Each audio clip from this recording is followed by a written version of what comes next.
Carrie and I took a hike along Maple Pass Trail, and so that's what this video is about. Maple Pass Trail is up north of Seattle, and it's a tough hike. It's about 6.5 miles long, so about 10.5 kilometers. According to All Trails, although I think we decided our hike, we measured by the time we were done, we were a little bit over 7 miles, I think. The altitude gain on here is 2,162 feet. So again, around 660 meters. And they suggest this hike might take 4.5 to 5 hours. And it took us longer. It probably took us, the better part of 7 hours to finish this hike. But, we stopped along the way to take in the views, and we brought a picnic lunch and that type of thing, and stopped periodically to forage for oxygen molecules because the air was getting pretty thin up there. So we really needed to catch our breath. All Trails says this is a hard hike, and we would agree with that. We found this to be very challenging. So let me set the table here and show you where this hike is and sort of how we did it. So I apologize, this map is a bit of an eye chart, but here is Seattle. This is where Carrie and I live. Up here is Vancouver in Canada, so there's a Canada-US border along here. And then for folks up in Canada, here is Penticton. Here is Cranbrook, so you can see I'm zoomed out quite far. And then for folks nearer to us in the US, like here's Spokane, Coeur d'Alene, Sandpoint. So yeah, we're zoomed out pretty far here. So from where we lived, we drove north on I-5, the freeway, until we got around the Mount Vernon area, and then we turned east and entered into the North Cascades National Park. And there's also National Forest there, and you kind of go in and out between them.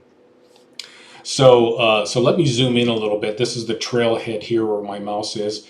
So I'll zoom in here a little bit.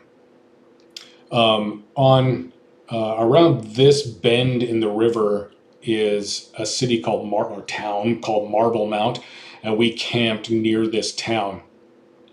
And then we got up in the morning and drove from there to the trailhead. Now, Marble Mount is around 300 feet in elevation, so it's just a little bit above sea level. That's 100-ish meters. And that's kind of the same as the altitude at our house. We're a couple hundred feet above sea level where we live. But it takes an hour to drive from there all the way up and around past Diablo, and this is Ross Lake. This is all beautiful area as well. And you loop around and you come here to the top, one of the passes you pass through. So we're at the very top of the mountain range here. And now our altitude is right around 5,000 feet. So that's about 1,500 meters. And then from there, we have that 2,100 feet or so elevation gain, a little more. So then we're up around, 7,200 feet in elevation gain by the time we get to the top. So that's why we found this hike challenging. We were kind of out of breath before we even started, honestly. But still, it was a great, great day. So let me zoom in here a little bit more. Here is the parking area, and this was closed. You might see that in the video.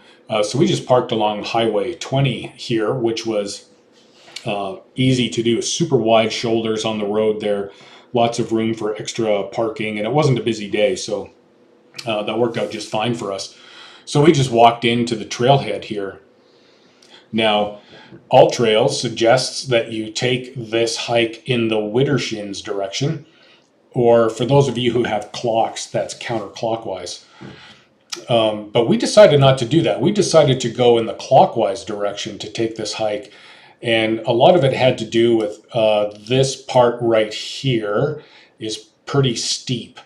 And we really wanted to get that steep part out of the way to begin with. And also, we thought it would be easier on our knees if we didn't go back in that direction, because there's some really large steps that you have to take, sort of from one rock down to another, and they can feel a little more treacherous when you're doing that on the downhill direction versus just sort of huffing it in the uphill direction. So that was our choice. And if you see this elevation map down here at the bottom, if we start here, which is what we did, and you can watch our blue dot up here. If we start here, we're kind of flat for a while, and then we really start climbing up until we get to the top of the pass. And so this part is just steeper. And then on the way back, it's just a gradual descent all the way down till we get back to the trailhead. So that's how we did this hike. We really loved it. And just if you want to keep yourself oriented as we go, you'll see that we take some photos or show some footage along the highway here in various directions. You'll see Rainy Lake. You also see Lake Anne, and we kind of loop all the way around Lake Anne here on the trail. So if you look out for Lake Anne, you'll recognize it by its island. And, based on your view, if you see the side of the island or if you look straight onto the island, then you can get oriented as to kind of where we are in the trail roughly as we go.